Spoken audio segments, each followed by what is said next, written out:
while the hearing hasn't started yet, I'll point out that our board of three is always looking for more members. And if you come to these hearings and think it just looks like the most fun and interesting things you could ever do, reach out to Jeannie, reach out to me. We definitely would take more help. And if you think it's on the order of magnitude of a poking air with a sharp stick, well, that's probably rational too. Rick, just FYI, after I give my brief update, I will probably stay long enough to watch Selena. If she has a new presentation, I'd like to see that, and then I'll sign off. Okay, so maybe we'll shuffle the order a little bit. Okay, whichever way you wish to go. Yeah. All right. Well, perhaps before we actually open the hearing itself, for which we would need Jonathan, we could certainly listen to an update from town council on where things stand on the 61B front. So, Michael, if you would start doing that, that'd be great. And then we'll wait on opening the hearing until we get Jonathan. Sure. Well, no big news to report. As you will recall, I think when we last spoke, we had been directed by the select board to obtain an appraiser. We did retain an appraiser. He has going on the property. Paul's client was kind enough to let him give him access to the property. He's produced a report which the select board is now reviewing. So that's where we are essentially in the process.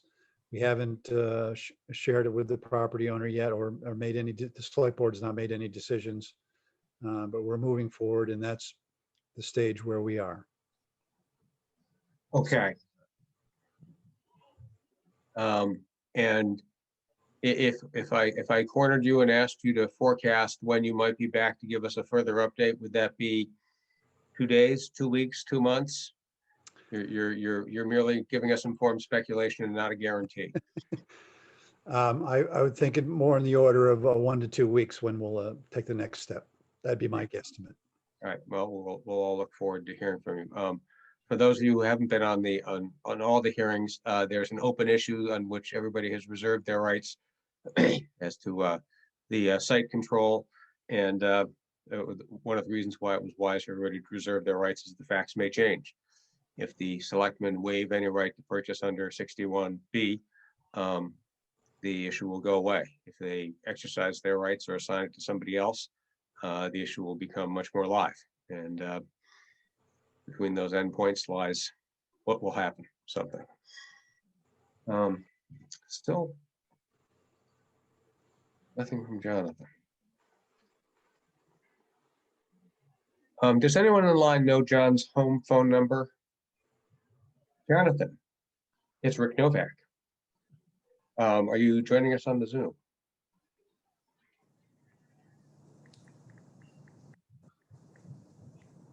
If you would, please, sir. Do you need me to send you the link? All right, hang on. There he is. Yay, okay. All right. My apologies to everyone. All right. We've all been this person. Okay, so this is the Sherborn Zoning Board of Appeals. It's February 18th. This is the continued joint hearing for the 41 North Main Street 40B and the 31 Hunting Lane 40B. Board members are me, Rick Novak, Ron Stefik, and Jonathan Fitch. We're joined tonight by esteemed town council, Michael Terry, who's going to tell us a little bit about the status of the 61B issue related to this property. Mr. Terry, you have the floor. Good evening, everyone.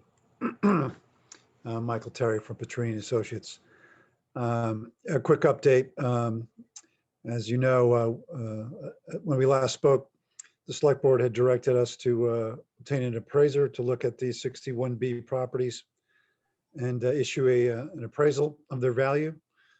So we have done that. We've retained Avery and Associates to conduct an appraisal. A member of that firm went on the property and took a site visit. Mr. Haverty's client was kind enough to give us access for that process. They have now produced an appraisal report, which the select board has and is reviewing. but no decisions have been made and no additional steps have been taken. So that's where we are. And I would expect to update you as soon as anything changes. All right. And I asked you informally before, but now I'll ask you formally and on the record, although you are not under oath, when you expect to get back to us with a further update. And I believe your testimony was, Within a week or two, I okay. should have an update for you. No guarantees, but that's mine. All right, great. Best guess. We appreciate that update, and we appreciate Mr. Haverty's client's cooperation in the appraisal process, and we'll just see where that goes. Right. Turning back to the matter at hand, Lynn, one of the questions I have for you and Paul and your team is, here we are in February, 180 days from when we opened your hearing will run out sometime in late April or so. And we have been asking for information on water and sewer. We haven't really heard anything definitive yet. We do think you need to respond to us on that. And I think town council will back me up that more than just we're going to get our state permits is required. What can you tell us about that? And if what you're going to answer is, don't worry, I'm going to tell you about it when I tell you about 31 hunting, you can just transition right into that.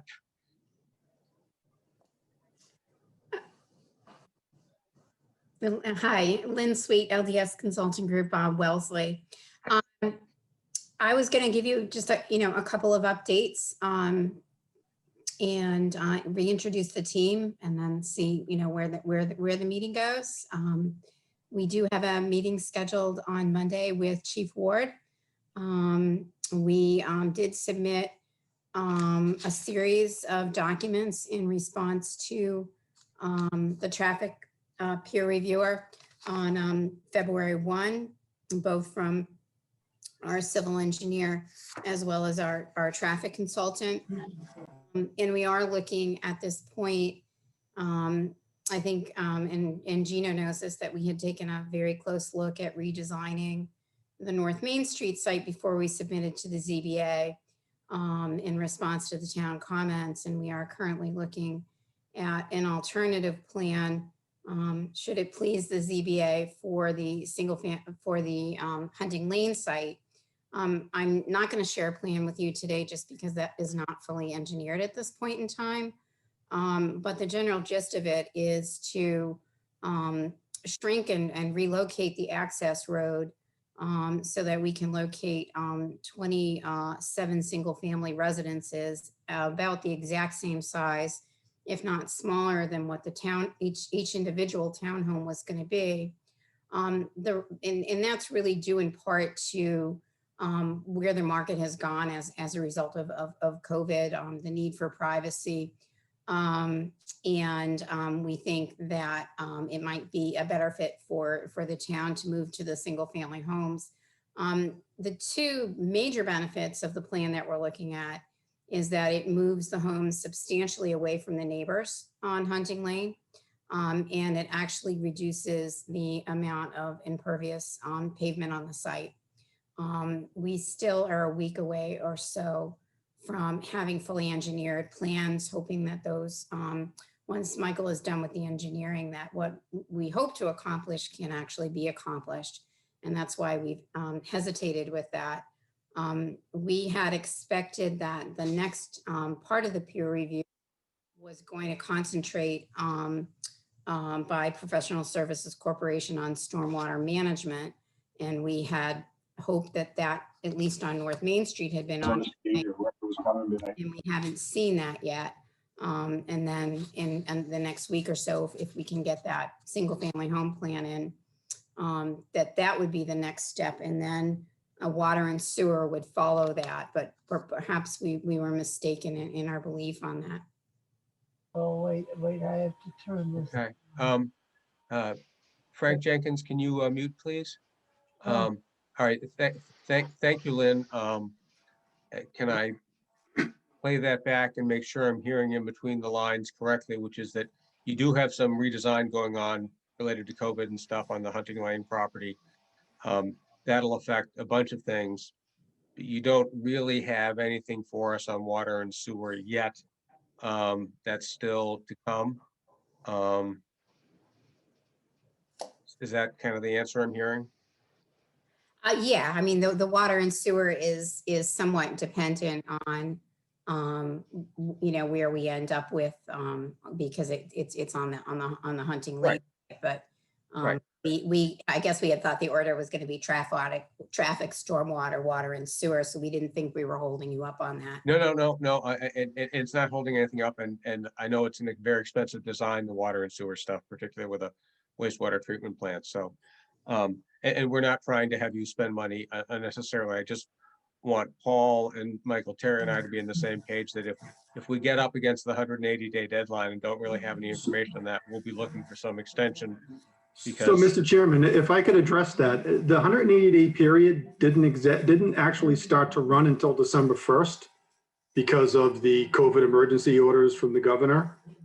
So we have a little more time Okay. than you guys would have, I think, Right. somewhere around June 1st. All right, and we need, Paul, we need to settle the issue tonight. I just wanted you to hear us, Yep. that we're aware of it, we're tracking Sure. it, we know you are, and there are a bunch of different ways to solve it. Thank you. Okay, asked and answered, as my smarter litigators say. And we would be, open to hearing, even though you're not looking at a plan, be curious as to whether or not the board or its support system has any feedback as to the moving to single family homes in a more compact design, I guess is the way that I would put it. Well, we'll certainly want our subject matter experts on CONSCOM, Planning Board, and I see Mary Ann there, and Board of Health to weigh in. As a professional real estate person, the idea that COVID might be pushing you more towards single family residence than townhouse resonates. But it's all about good design and what fits. We get that. Okay. Probably best then, Gino, to go to where we are in the peer review process. Can you give us an update on that? Yes. Part of the reason the delay for stormwater management on 41 North Main, I may have misunderstood when I know it was requested to pause the stormwater management. I instructed PSC to pause the entire stormwater management review rather than just the hunting lane portion. So I may have misunderstood the request on that basis. But also, as we currently stand, the proposal from the peer reviewer is, well, originally it was a comprehensive review of all the plans. And then it was requested to segregate out the traffic review, which he has done. And now it's requested that stormwater management be segregated as well. And so that's a topic for discussion tonight. I know doing it piecemeal is not ideal like this, and I just, not that I worry, but I can understand that it may be more costly to do it piecemeal rather than a comprehensive review. So I just thought that should be a topic for discussion tonight. Okay, and certainly but if the applicant wants you to do it piecemeal and they're willing to pay the peer reviewer to do it, and he's willing to do it, despite the fact that it might be less efficient, is there a material reason why we shouldn't go along? I probably not, but we might want to ask the peer reviewer for his Okay, thought. Tom? No, I mean, we certainly can structure the peer review in a manner that helps to identify what the issues are. So if we want to bring stormwater forward, we can certainly do that. We can break it into as many pieces as makes sense. However, every time we do a report, there is a substantial level of effort involved. So the original peer review was intended to be a one-time look at everything. We, as a courtesy, did agree to break out the traffic without changing the scope of the peer review. But if we have further disaggregation into small components, it's just less efficient for us. We'll certainly do it, provided that we can work out the details of compensation. Okay, that's fair. We appreciate that, Tom.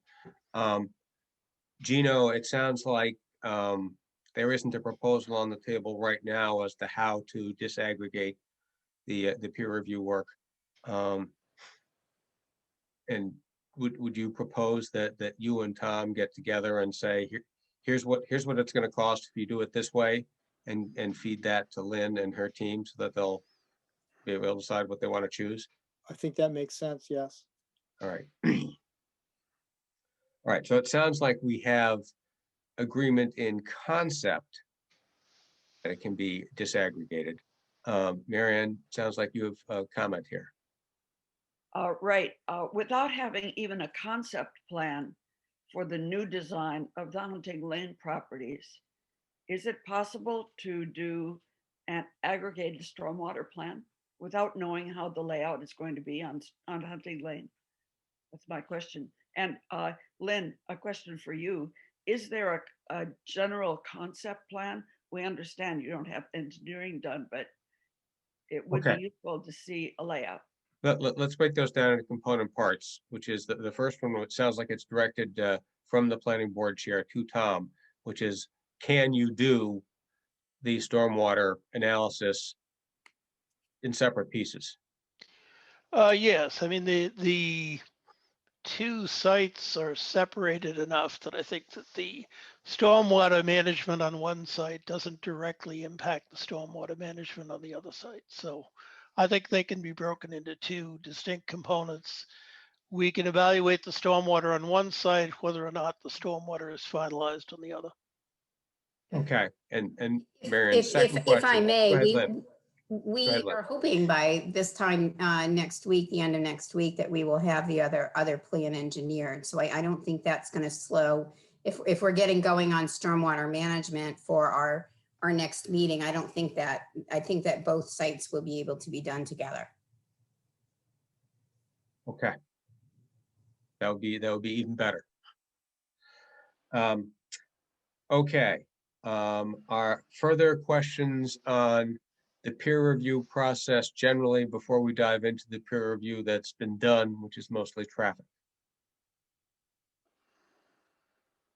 Going once. All right, I don't see anybody. I don't see any raised hands. Okay. All right. Tom, are you willing to walk us through? I know you sent us a very helpful memo dated today on the traffic. I'm fairly sure that Jeannie put that up on the website. If people can't see it or want access to it, let us know. And can you sort of walk us through that? And then I bet Lynn's team probably has some commentary too. But maybe if you can tell us sort of, take us where we've been. You had some comments. She sent in a detailed set of materials on the 2nd of February. And then you've reviewed those. So where are you, sir? Yeah, Mr. Chairman, we've had the full turnaround here. We did our original peer review. Vanass and Associates, as well as Allen and Major, did respond to our peer review, both with comments and revised and supplemental information. So we issued an evaluation of that resubmittal, as you mentioned today. And our original peer review, while somewhat lengthy, a lot of the comments we had were sort of seeking to clarify methodology and chasing down some of the quantitative data that led to the peer review. Vanass and Associates have satisfactorily responded to those sort of data and quantitative and methodology issues. So I think what we're left with is a relatively short list of the actual operational impacts of the two projects on the traffic in the area. And Probably number one on my list is the issue of Powder House Lane. Uh, Powder House Lane serves as the sole means of access to the Pines, the 60 units at 41 North Main. The issue here is kind of an off-site issue reaching in and impacting the project. The intersection of Route 16 and 27, Elliott Street, North Main Street. The overall intersection operates pretty well, but during the morning peak hour, there's a very long line of cars, a queue of cars that forms on the northbound approach to the intersection on North Main Street. And the problem is that queue is 700 or 800 feet long. And what happens, the cars that are lined up in that queue actually block vehicles from exiting from Powder House Lane. That, of course, exists with the businesses that are there now, but the project is adding a substantial volume of traffic, so it really gets worse at that location. So the cars that are coming out and turning left get blocked, so they can't go anywhere.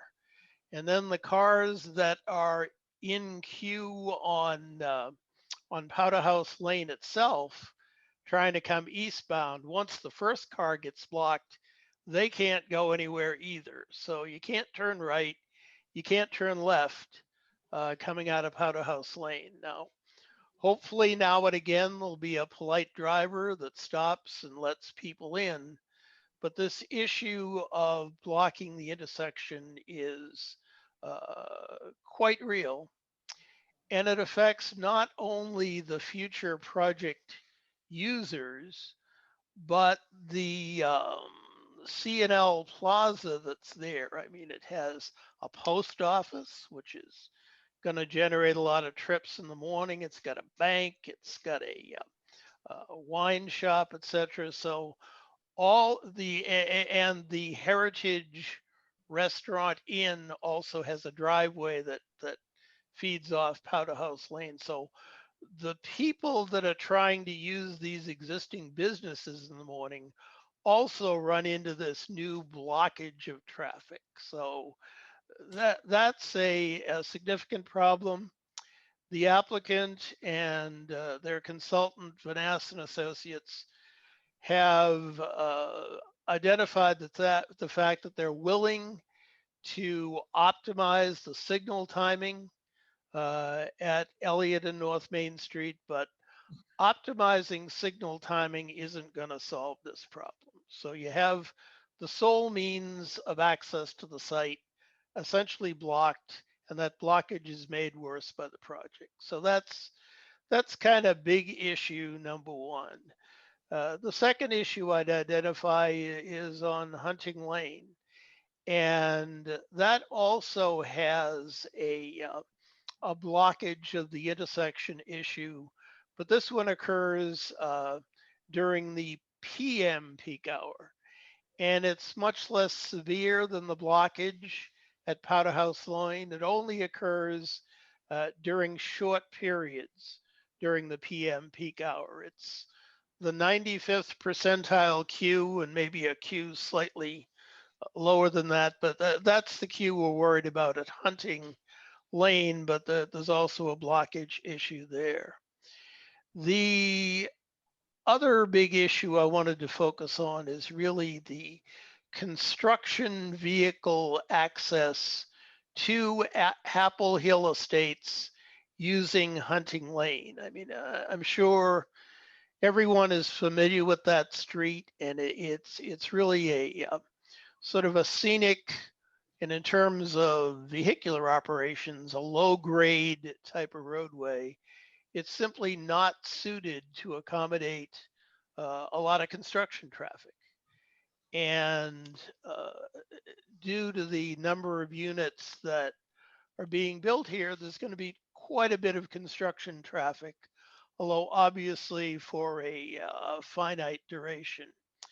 Vanass and Associates did do a detailed site distance evaluation, and that was in their most recent response. Once you get out by the entrance to Apple Hill Estates, the site distance is pretty good, but between the Apple Hill Estates entrance and North Main Street, which is where most of the construction traffic is going to be generated, there's a horizontal curve, there's encroachments on site distance due to brush and vegetation, which they have volunteered to remove if permission can be given for that. But there's the fundamental issue, the steep grades, and the pavement is just very narrow. When I was out there, I happened to encounter a school bus, and the road is narrow enough that I elected to stop my car and sort of pull off the road to let the school bus by. And the school bus is sort of a vehicle having dimensions crudely like those of some construction vehicles. So getting from North Main Street to Apple Hill Estates, I think, is a very difficult problem. Clearly, any construction access has to be closely under the control of the police department. The applicant has to rigorously follow any strictures that the police department thinks are appropriate in that area. I'm even wondering if something like intermittent and selected temporary pavement widening might be possible if it can be done in a manner that isn't impactful to the adjacent properties. So we have an access and a safety issue getting from North Main Street to that construction site. The final thing I'd mention, we have a few issues with parking at Apple Hill Estates. We had made a suggestion that maybe 4 parking spaces per unit as opposed to 2 would be appropriate. That would handle visitor parking or families that happen to have more than 2 vehicles. There was some pushback on that in the response, saying that it's not generally required in the town, but my response to that would be that the parking regulations in any town are really developed in response to the type of land use that's prevalent in the town. And I think the proximity of one dwelling to the other in this particular development is not typical in the town. So I'm not sure that the parking regulations fit all that well. So we had suggested more parking spaces per unit and also restricting parking to one side of the street there. So I think those are some of the key issues that I wanted to highlight. I notice that Jeff Dirk from Vanass and Associates is here tonight. I don't know whether the chair would entertain comments from him, but I think that's my sort of Reader's Digest version of the concerns for the project. We certainly will, and I have no doubt that the applicant team will have some things to say. But let me ask you before we move there, if this were not a 40B project, what's the fix? I mean, I'm not, I can think of ways to fix parking. I can think of ways to fix construction vehicles. That's usually a matter of enough police details and traffic control and things like that. But the Powderhouse Lane morning peak, if that's completely jammed up and someone in the apartment has a heart attack, they'll have to hand carry them over to the fire station. Well, I don't think that there is an obvious solution to the problem. And my concern is obviously for the well-being of the future project residents.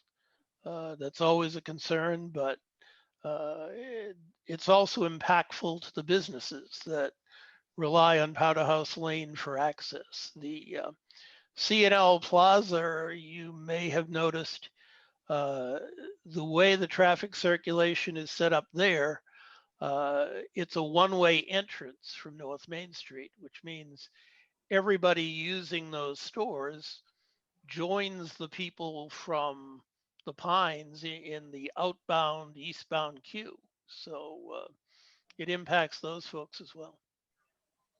And human beings being human beings, people waiting in that queue might decide to sneak down behind the stores in that little alley that connects up behind the post office, or just go out the inn, which has been seen at C&L Frosties in the past,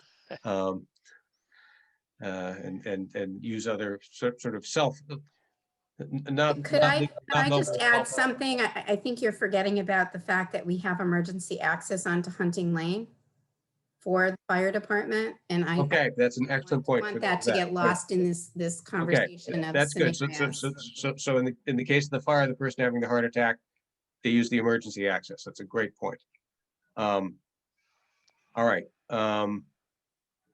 But Tom, you don't have any, and I'm not a traffic engineer, so I'm not expecting magic, but it sounds like you don't have any magic for any of those. I don't think there's a readily obvious solution to the problem. I don't think you can, you can't improve the queuing on North Main Street northbound, given that you can't add lanes to the intersection, you can't do something drastic. So there's a finite capacity. You can optimize it.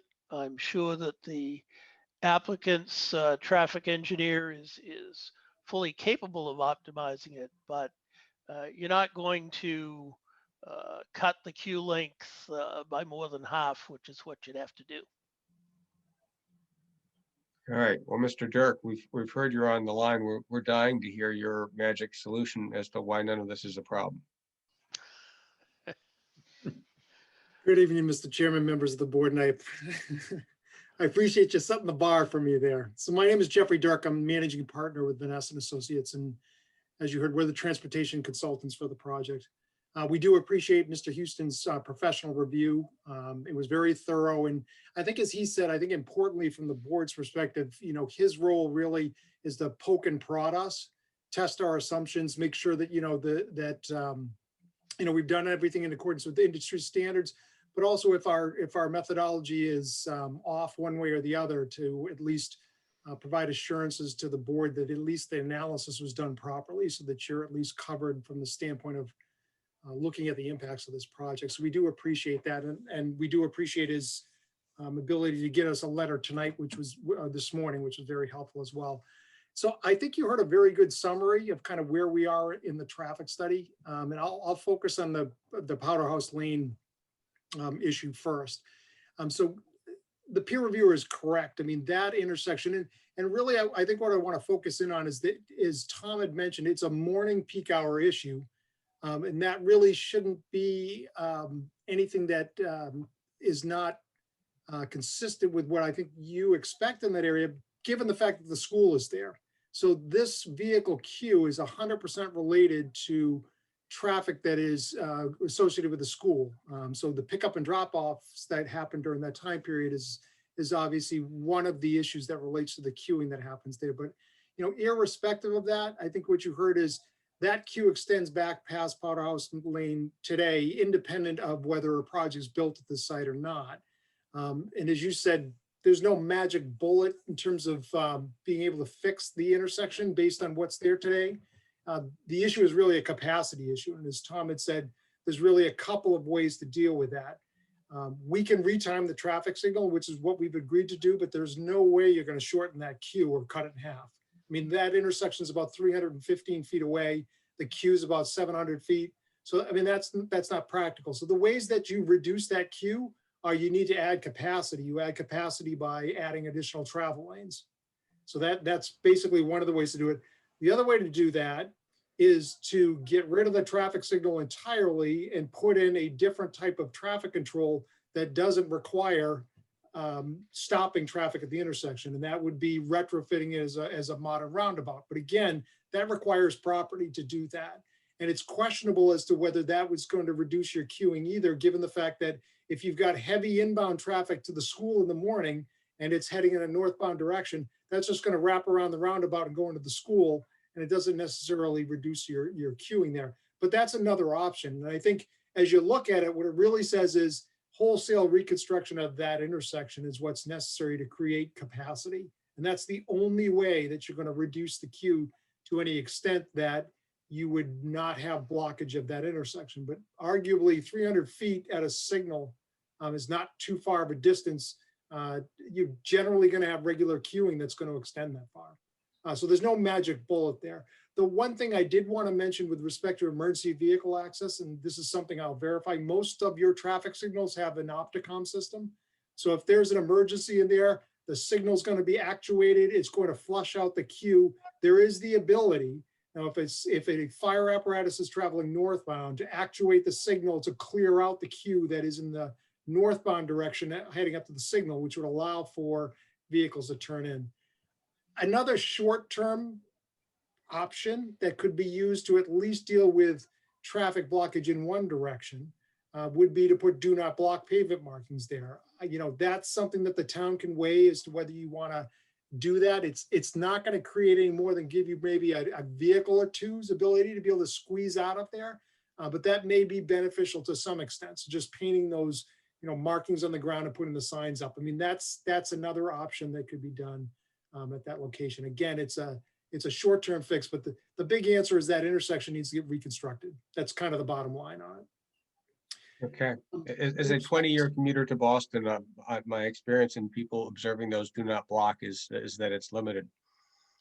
Yeah, it requires some enforcement, so if it's something, it's a morning peak hour, and again, police staffing is limited. It's very limited. And the last thing you want to do is have to put a police officer out there just to be able to deal with the do not block. I mean, that's how you do it. Just a couple of days a week, periodically, you write a few tickets, and generally that does help, because that's what's going to happen if you block that intersection. So that could be, that's a potential short-term solution, but the long-term fix is rebuild that intersection. And I know the town has undertaken some planning related to that, and I did see some correspondence related to that as well. So it's a known issue independent of the project, and I know the town's been advancing some concepts for what some fixes may be there. Okay, thank you. Lynn, anything else from the development team on the traffic issue at this time? Sure. I think there's a couple things that we wanted to point out. And that is with regard to Hunting Lane, even though we don't believe that it's required, there's not an issue with putting each house is going to have a 2-car garage and at least 2 parking spaces, if not longer driveways. So I think we should probably just, if that's a condition that you want, it's a condition that we can agree to. As far as parking on one side of Hunting Lane, again, we don't think it's necessary because we have large driveways and whatnot. But if it's something that the board wants, we don't have an issue with that. With regard to the condition of Hunting Lane, if there are areas that are public way that need to have clearing or need a little bit of pavement to make it a better road for vehicular traffic, and everybody can agree and identify that. Again, we think that those are reasonable items that the developer can address. With regard to vehicle truck trips, we typically at this point in the process don't get into that because we really don't know. But what we can try and do is have our engineer, Michael Melanowski from Allen and Major, who's also with us tonight, try and estimate cut and fills and try and have a site engineer estimate those trips. I don't know that that's going to give us anything other than estimates that will go into a more in-depth construction management plan, which really comes into play after a permit is issued and before a building permit is issued. but I believe that the developer has the same concerns, given that he lives in town, as the town does, of making sure that all safety measures are put in place. And it is very typical in decisions and construction management plans to discuss police details and whatnot. So I really think that a lot of the items, the additional items that were are matters that can be taken care of. With regard to Powder House Lane, and I, be curious to see how Jeff views this. This is just kind of a, since we've got everyone in the room, and we do have that emergency access. It's my understanding, I don't believe that we're adding a lot onto Powder House Lane. It's also my understanding that that people acclimate. They know if it's going to be jammed at 8 o'clock in the morning, they're not going to go to the post office. They're not going to go to the bank. Or if our people are working from home, they're not going to leave if there's an issue. I think that people learn traffic patterns over time and adjust to those. But we could, and the Powder House Lane as a main access was asked for by the fire department very specifically. There was not a desire when we were in the early planning stages of this to have the access directly from the site onto North Main Street. So we also do have that hunting lane, which could be activated during certain hours in the morning if people are leaving the site. So that's another option as well to bring them out. They could go right up to the light and take a left. Again, I'm just throwing out some ideas because we've got everyone in the room today. So I thank you for your time. Got it. Thank you. Other members of the public, particularly, I see that the fire department is here. I see CMD is here. They don't have to speak up, but anyone who's got comments or brilliant thoughts or anything constructive to say on the traffic issue. I'd just like to make a comment that there is a similar traffic situation in Natick at the intersection of 27 and 135. As you approach that intersection, there's a side street that comes from your left. There's a do not block sign there. The distance, however, from the traffic light to that oncoming street to the side is much less than Powder House Lane is from, to the intersection at 16. But it seems to me one reason it works is that the right turn lane extends all the way to that side street. And I'm not really clear, and I can't remember whether the right turn lane at 16, going north, if that right turn lane starts, I think it starts much closer to the intersection than Powder House Lane. I think that's right. Sean, do you know that off the top of your head? I believe it stops shy of Powder House.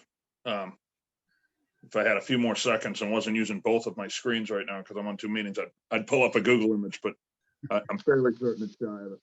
Yeah, I'm pretty sure Ron's right that it widens out after what I think was Elliot's house, which is right at the end of Powder House Lane. And it turns out that a lot of the cars coming from the side street do actually make a right turn at 135. So in Natick. Yeah, and that may be the case here too as well. They may be going. Right. So that would require some street widening for quite a distance to accomplish that. Okay, other thoughts, comments on the traffic? I have a question on traffic, and I'll address it to Mr. Houston first. How do you measure the cost of the queuing time? When we're talking about this waiting time, whether it be on Powder House or what's any complications caused on North Main that lengthens the time. What is it? What is the cost of that queuing? How do you quantify what is too long?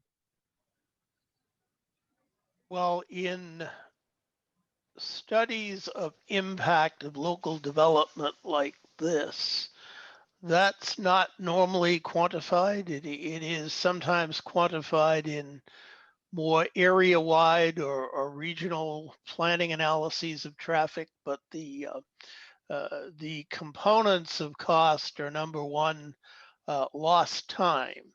It's assumed that each person has a certain value per hour that they're losing by doing something that's not entirely productive.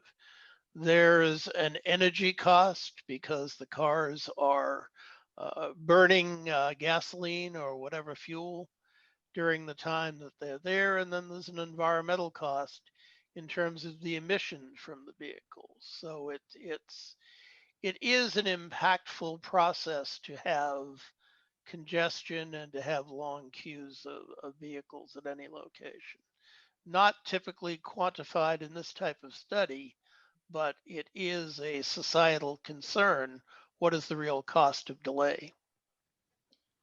Okay, well, that's, I guess, what I'm getting at. And is that in any sense, other than you mentioned, a health or a safety issue? When you referred to energy consumption or exhaust. Well, in a macro sense, it's a health issue because there are non-attainment areas for hydrocarbon emissions. There are actually micro scale carbon monoxide issues at congested intersections where the vehicles generate enough carbon monoxide that it can actually impact the adjacent properties. So this location has not been quantified for emissions changes. Okay. Well, Mr. Dirk, let me just ask you to comment on that. The quantification of the queuing, the social costs associated with that. So I think the first thing you need to start to look at is, I think, and Mr. Houston mentioned this, is that, so if we're talking about the morning peak hour, the intersection actually does not operate poorly. So I think we need to make a very distinct review of what is actually going on at the traffic signal. So if you look in the morning peak hour, it actually does not operate poorly. However, there's a long queue. So if we have good operating conditions but long queues, what it means is you wait in this big long queue, but it actually gets processed through the traffic signal. So I think in terms of if you're looking at air quality and specifically looking at the time period that Powderhouse Lane gets blocked, because it operates well, there's not an issue with respect to air quality because the vehicles get processed by the traffic signal. The other thing that I would mention is that when you're looking at differentials in impact, you really are measuring the conditions that exist before the project to the conditions after. The Pines project is producing during these peak hours, it's less than 30 vehicle trips over the course of an hour. So that's one additional vehicle every 2 minutes during that time period, and not all of them are going through that intersection. So when we look at the relative impact that the project has, and I think Mr. Houston pointed this out in his review, is that the relative impact is not that great. However, there is an existing condition that's there, and it's 100% correct to say that if that existing queue goes back past Powder Mill Lane and I add 15 cars, let's say, that want to come out in the morning, and half of them want to go left, half of them want to go right. But even if you want to go right, you're still stuck behind, it's kind of the luck of the draw. If it's the person in front of me turning left or turning right, if they're turning right and I want to go right, well, I won the luck of the draw there because I'm not going to get stuck in that queue. So it gets back to the relative impact relating to the project is not that great. So the measure in terms of increase, in terms of vehicle emissions, in terms of the cost associated with delay before and after the project, incrementally, it's not going to move the needle essentially, just because the project's not that large. Now, Okay. again, it doesn't say that there's not an existing issue, and I think that's very clear, and that's what Mr. Houston is saying. There's an existing issue that's there. All right, and Okay, well, Mr. Thank you. Go ahead, Jonathan. No, I just thanked him for his answer. Got it. So to the two traffic engineers, to a dumb non-traffic engineer, this sounds like, well, it's really badly screwed up now, and it's going to be more screwed up if this project gets built, but it's not going to be materially more screwed up. That's an excellent way to put it, Mr. Chairman. There's an existing issue that's there, and, absent some intervening measures that are really beyond the scope of what this project could do at that intersection, we can, Tom's correct in pointing out, I can tweak that traffic signal all day long, and I'm only going to shorten the queue by a few vehicles, which is still not going to get it to the point where it doesn't extend past Potter House Lane. The goal really would be to further reduce the incremental impact of this project. But your I'll call it layman's summary is right on.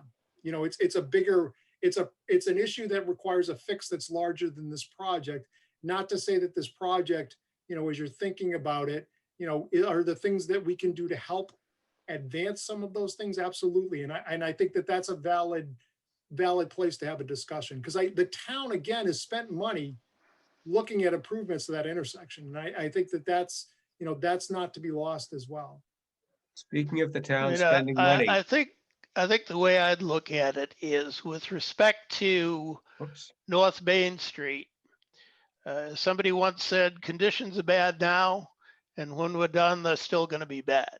I mean, that's kind of the fact of North Main Street. I think what does change is how Powder House Lane itself operates, because there are 10, 15, whatever additional cars trying to get out of there, and that impacts the project residents and it impacts the businesses. So I think the change is on the side street.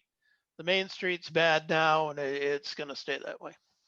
All right, and I see Sean Clean from CMD. I think I saw your hand up. If you've got something to say, we'd be glad to hear it.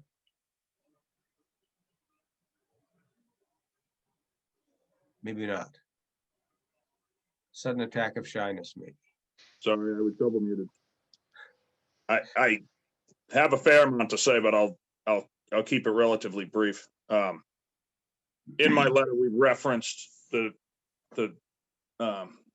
plans that were done to redesign the light. Obviously, at some day, there is a day when we're going to have to redo that light. It had always been with the intent of including that roadway in and out of 41 North Main. Because everyone on this call knows that it shouldn't go in and out of Powder House Lane. That's not really going to work. And anyone that lives here knows it's much worse than an engineer analysis is stating. The peak morning hour is not the worst actually queue at Powder House. It's the afternoon non-peak hours. The peak morning hour is actually pretty easy to get out of Powder House because the traffic's sitting there staring at you, stopped in both directions. But the traffic flips and is heading predominantly south, and the cycles on the light don't allow you to get out of Powder House in the afternoon, whether there's one car or 10 cars on the queue. That is going to get significantly worse. We all know that. The way to handle it is the light, is bring the traffic in and out at the light, or into Powder House and out at the light. Which was part of another plan that we did when it was Fitzpatrick trying to do it. Make Powder House one way and bring everything out at the light. All those options are off the table because of the way the property got split, and it's not being analyzed, and it should be. It makes for a better, safer project. You're ignoring public safety by saying that an access road on the backside of an apartment building, and I'm hoping the chief will speak to that, but the reality is Hunting Lane can't be the emergency access to that property. There needs to be better roadways here. And there's 28,000 cars a day that drive through that light. So we can't do something that's going to just retime the light so you can get out of Powder House, but the place turns into gridlock. Lynn, am I misunderstanding that that property was all bought by your principals and is still controlled by them, but in different entities? I'm honestly a little bit lost in this conversation right now. Our property has two means of emergency access. One through Powder House Lane that exists today. The property is currently used for a landscape business and doggy daycare, so does currently have cars going in and out. And there will be a dedicated fire access from the property to Hunting Lane that will be controlled by the fire department. I'm just unclear as to what other property is being suggested here, and I apologize for that. The Go- driveway. Go ahead, Sean. There's currently a driveway at the lights. That's the third access to that property. That is where we originally had the access, and we did have meetings with all of the department heads, including police and fire. There is a very steep grade there, and we were told that that was not where all of the parties that we met with wanted that access, that it wasn't a practical access to bring cars out into that intersection. I don't know if there are other members of our team that can speak a little bit more about the engineering challenges around that, but we moved to Powder House Lane based on discussions that were had early on in the process for this particular development. All right, for the record, you didn't have that conversation with the DPW director, because I thought from 5 years ago that project, any project there was always going to come out at the lights. Okay, so Sean, can you see my screen?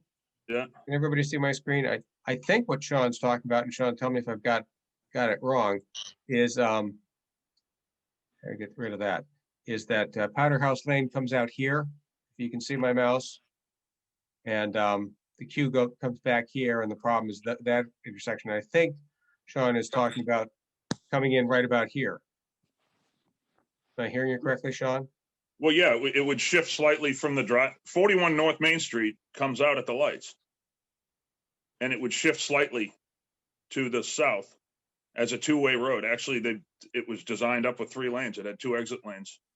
That was an entirely different development that had commercial uses on it and other kinds of uses. That was a wholly different proposal than this and had different economics than this.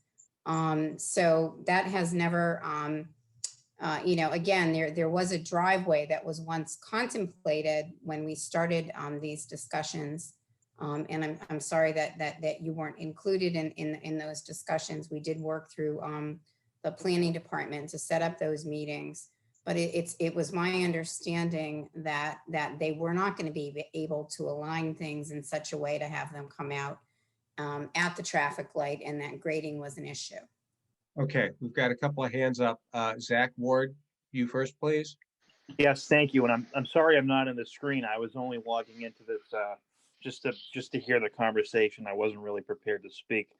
So I just have a few points. It was brought up that, I kind of came into the conversation late that, if somebody's having a heart attack in one of the buildings, we can use the emergency access road. And that is completely different than from what I view. I mean, the proper response to an address like that for a medical emergency would certainly not be driving past the building, going to a gate, opening the gate, and then driving the ambulance in there.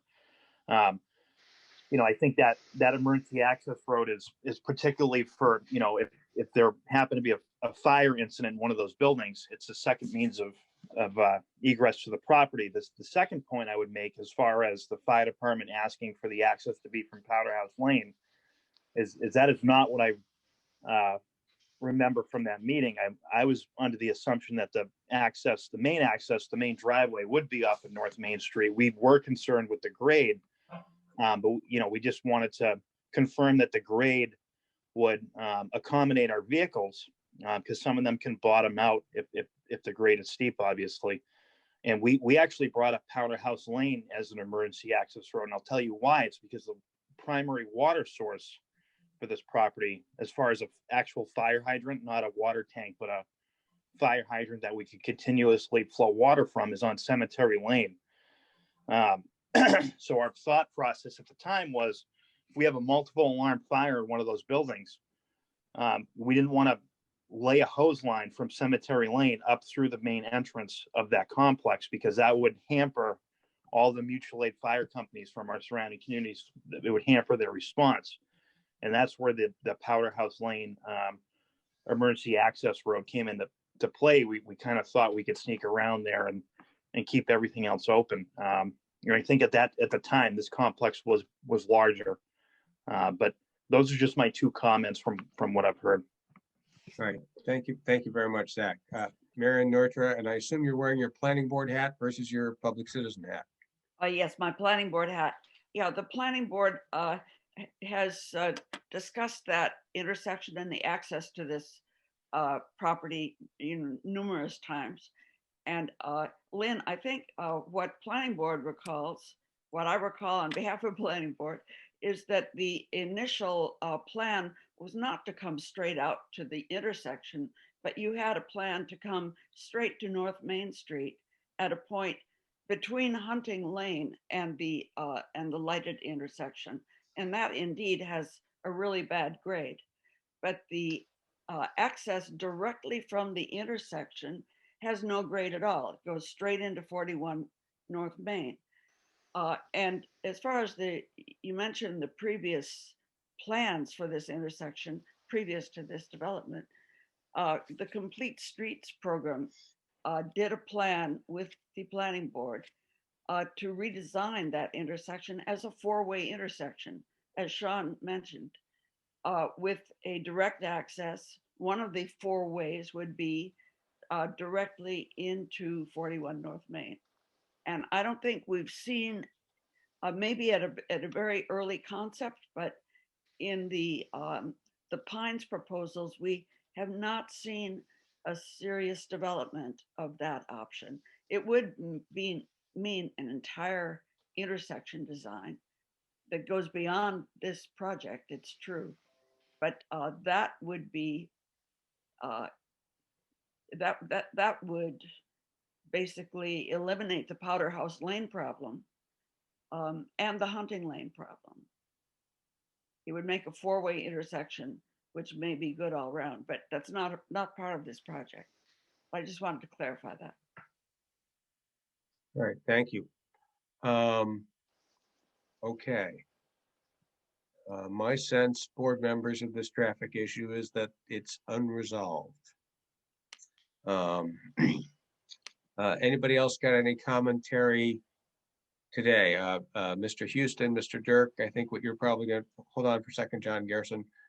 What you're probably going to say about the four-way intersection up at the light is, well, wait a second, we didn't look at that because it wasn't on the table. That's correct. We didn't analyze it, but Sean was good enough to share the plan with us, and I do appreciate that. So I know Sean shared the plan with us. I know exactly what it looks like. I frankly think it's a good redesign of the intersection, but really what it comes down to, and I think that the planning board member mentioned it, it's really a question of the cost to implement that plan is substantial. But I thank Sean for sharing that plan because we do have a copy of it. Okay, thank you. John Garrison, you wanted to speak, sir. Yeah, thanks. 33 Hunting Lane. I agree with all the focus on the disaster that's Powder House Lane, but I just wanted to reiterate, as a Hunting Lane resident, Tom was speaking about 95th percentiles, 90th percentiles. I'm not a traffic engineer, but as a resident, my experience is that at least pre-COVID, the queue southbound in the afternoon rush hour, basically from 3 to 5 o'clock, runs up past Coolidge, past Dow's, solid traffic. It's nearly impossible even to make a right turn, forget trying to make a left turn, out of Hunting Lane. So I don't want that to be left out of the equation. Okay. Thank you. Okay. Mr. Dirk, you had something to say to that? No, I mean, I think really what it comes down to is how, we don't dispute the fact that the queue would extend back towards Hunting Lane. I think what you heard from both my analysis and Mr. Houston's review of that is it's the frequency with which that occurs. And that's much different than what we were talking about with Powder House Lane. That we do agree it's during the evening time period, but it is limited in duration and frequency during those time periods, unlike what we're talking about at Powder House Lane. Okay. Other commentary on the traffic issue, board members, applicant members, outside experts, members of the general public. Does not mean the issue is solved, but it might mean we've exhausted it for tonight. Going once. Okay.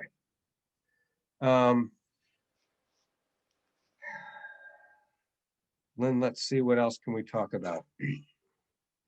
Well, I think that we certainly would like to pick a date for our next meeting. I think at that next meeting, we can pick this up if we want to. We can hopefully discuss stormwater management, and our team, I believe, will be prepared to introduce the topics of water and sewer in March. So therefore, that can be peer reviewed in April, so we can keep things moving along.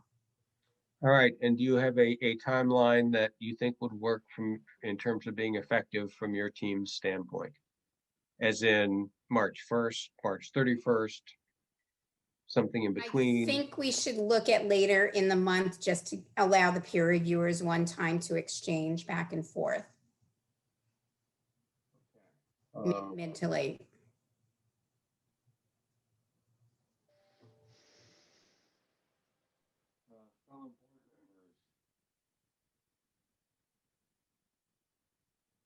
March are Thursdays, which are our typical nights. There's nothing dogmatic about Thursday. How do you gents feel about that? Anybody going on vacation to Cancun or elsewhere? My engineer is suggesting March 25th. Okay. Not to go to That night as Cancun. well. Okay, I'm sorry, Jonathan, were you saying that worked for you? Yes, Yeah, Mark, it's okay with me too. Okay, works. Yep. gentlemen, I would entertain a motion from one of you that we continue the hearing until 7 p.m. on March 25th, 2021.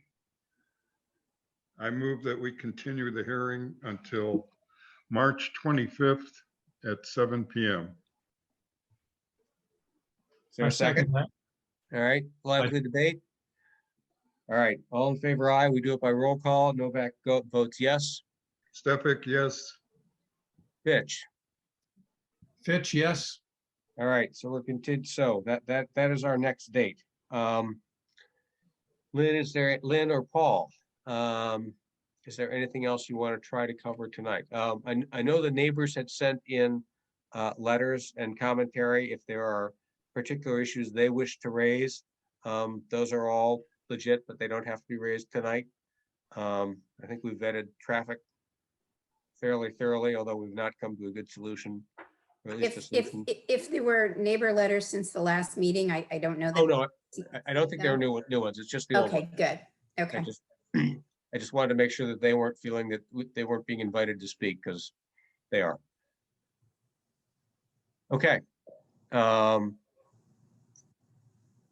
If we've continued to March 25th, we might be able to adjourn for tonight.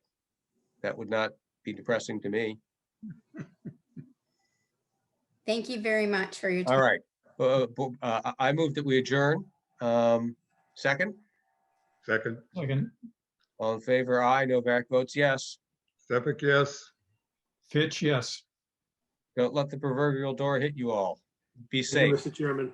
Thank you all. Good night. Good night. Good night. Yeah, thank you.